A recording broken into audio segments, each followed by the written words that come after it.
আমগো বলে দেরি হয় খালি নিজে যে এখন মেকআপ করতেছে এটা হয় না এই যে প্রমাণ রাখছি এই যে প্রমাণ রাখছি।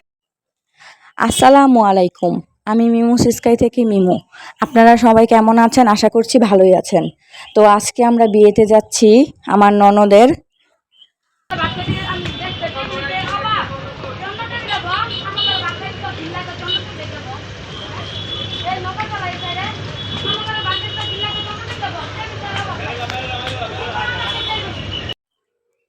আমরা যেহেতু নদী পার হয়ে যাব, এত পরিমাণ রৌদ্র ছিল, ট্রলারের মধ্যে মনে করেন মাথাটা ঘুরে গেছে, প্রচুর রৌদ্র ছিল। তো আমি নাকি সব সময় আমার ঘরের মানুষে আমার ব্লগ দেখা বলে কি আমি সব সময় নদীর ভিডিও দেই, এই জন্য আপনারা নাকি বিরক্ত হয়ে যাবেন। এখন আমি যখন যেই জায়গায় যাই ওই জায়গার ভিডিও তো দিব, তাই না?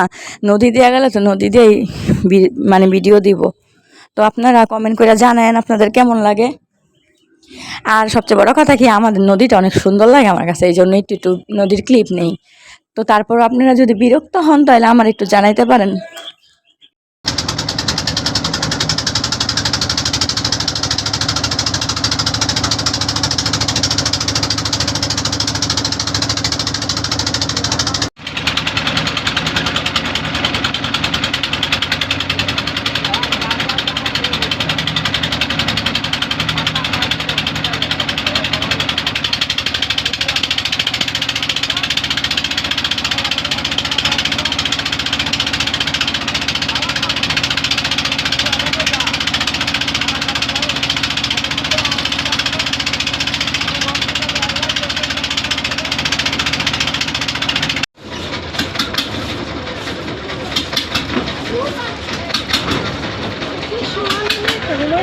대티 조절 되니 뭐?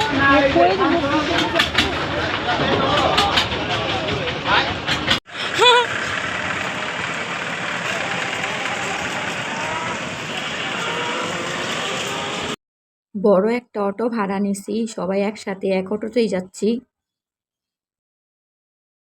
তাদের এলাকার রাস্তায় এত বেশি খারাপ আর এত বেশি জ্যাম থাকে, আর এত রাস্তায় পানি আটকানো, মানে ড্রেনের পানি আর বৃষ্টির পানি একসাথে হইয়া বন্যার মতো হয়ে গেছে। মানে যাওয়াটা খুব কষ্ট, আধা ঘন্টার রাস্তা 1.5 ঘন্টা লাগা যায়। এখনো বরযাত্রী আসে নাই, আমরা তাড়াতাড়ি আসছি। আমি একটু স্টেজের ভিডিও করতেছিলাম। স্টেজের ভিডিও কইরা আমরা সবাই একসাথে খাবারের জন্য আসছিলাম। আইসা দেখি প্রচণ্ড ভিড় খাবারের এই জায়গায়। আসলে মানুষ অনেক বেশি দাওয়াত দেওয়া হয়েছে আর জায়গাটা ছোট হয়ে গেছে, এই কারণে অনেক বেশি গ্যাদারিং হয়ে গেছে। তো আমার শাশুড়ি, আমার ননদ আর দেবর একসাথে খাইতে বসছে, তারা সিট পাইছিল, আর আমি, আমার হাজব্যান্ড আর আমার শ্বশুর পরে খাইতে বসছিলাম।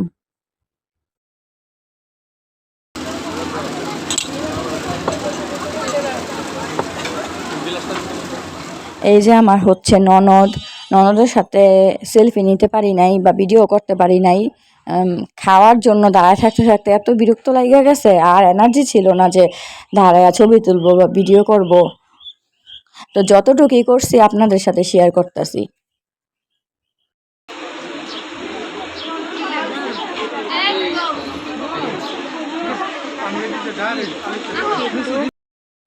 খাওয়া দাওয়া শেষ কইরা একটু বউয়ের সাথে দেখা কইরা আমরা এই যে গেটের সামনে চেয়ার বিছাই দিছিল, ওই চেয়ারের মধ্যে বসা ছিলাম।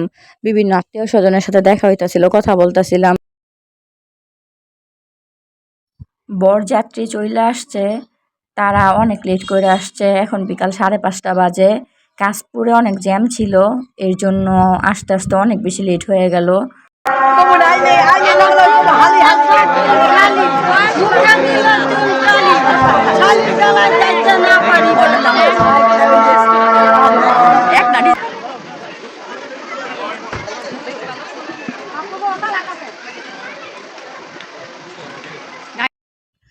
জামাইকে মেয়ের ভাবি হাত ধইরা গাড়ির থেকে নামাই নিয়ে আসতেছে।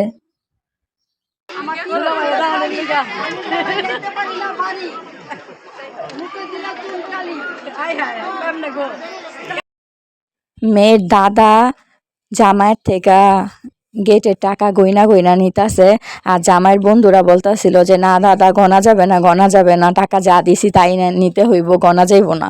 ফাইজলামানি করতেছিল সবাই মিলে অনেক।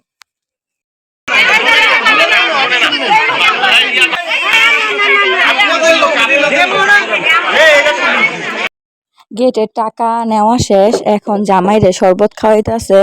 তো 3-4টা গ্লাস ছিল, এর মধ্যে জামাইয়ে যে শরবতটা নিছে ওইটা হইল গুড়া মরিচের শরবত। তো জামাই এর জন্য শরবত আর খাইতে চাইতাছিল না।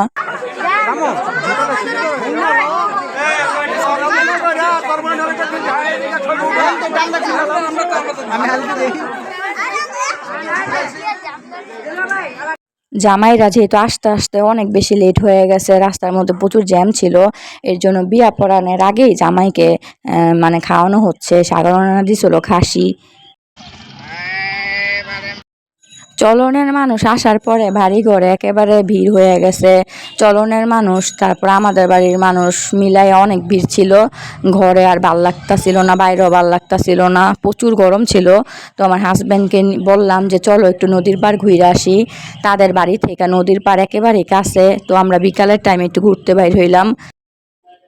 আর এখনই সন্ধ্যার মাগরিবের আজান পড়বে, আকাশের সূর্যটা ডুবে যাবে। অনেক সুন্দর লাগতাছিল আর অনেক বাতাস ছিল, ভালোই লাগছিল। বাসার থেকে অন্তত পক্ষে এই জায়গায় ভালো লাগতাছিল। এটা গাটা ছিল, নদীর পানি কই গেছে গা, জোয়ার আসতেছে এই পাশে জোয়ার।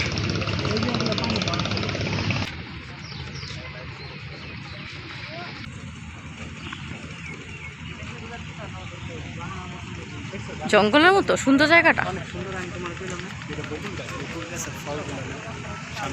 বকুল গাছ,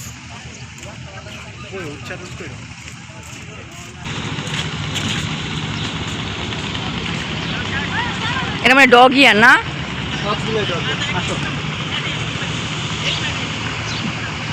বুড়িগঙ্গা নদী সব সময় শীতলক্ষা পার হয়ে আসি, আর আজকে বুড়িগঙ্গার পাড়ে এসে পড়ছি। শীতলক্ষা হইলো শ্বশুর বাড়ির এলাকা আর বুড়িগঙ্গা হইলো বাপের বাড়ির এলাকা। মানুষ এক নদী পায় না, আর আমি 2 নদী পেয়ে লাইছি। জায়গাটা অনেক সুন্দর আর অনেক বাতাস, রৌদ্র থাকলেও বাতাস আছে।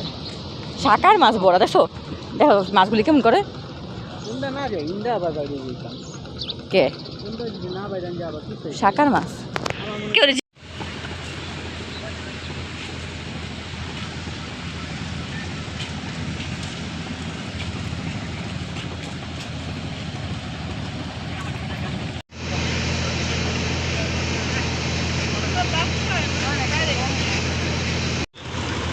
নদীর ছবি দেখতে আমরা আর ইচ্ছুক না।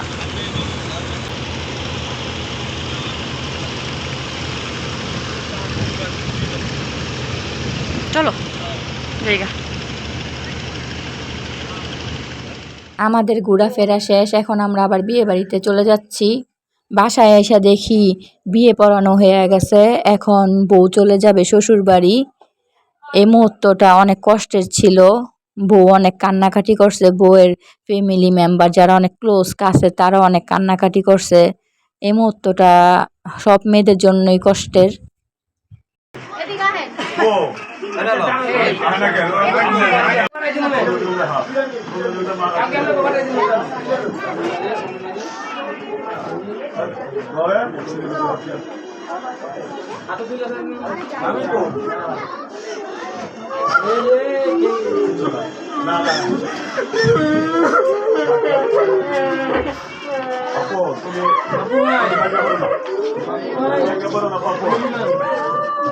তো বরযাত্রী আরো আগেই চলে গেছে, এখন আমরাও বাসায় যাব। এখন রাত 9টা বাজে। আমরা আরো এলাকার থেকে আমাদের অনেক আত্মীয় স্বজন গিয়েছিল, সবার সাথে একসাথে বাসার জন্য রওনা হয়ে গেলাম। আসার সময় আরো বেশি কষ্ট হয়েছে। অটোওয়ালা মানে কোন দিক দিয়ে ঘুরায় আনছে বলতে পারি না, রাস্তায় এত পানি ছিল আর অনেক দেরি হয়ে গেছে বাসায় আসতে।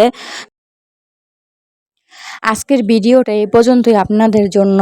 আজকের ভিডিওটা যদি আপনাদের ভালো লেগে থাকে তাহলে আমার চ্যানেলটা অবশ্যই সাবস্ক্রাইব করবেন, লাইক কমেন্ট শেয়ার করবেন। আল্লাহ হাফেজ।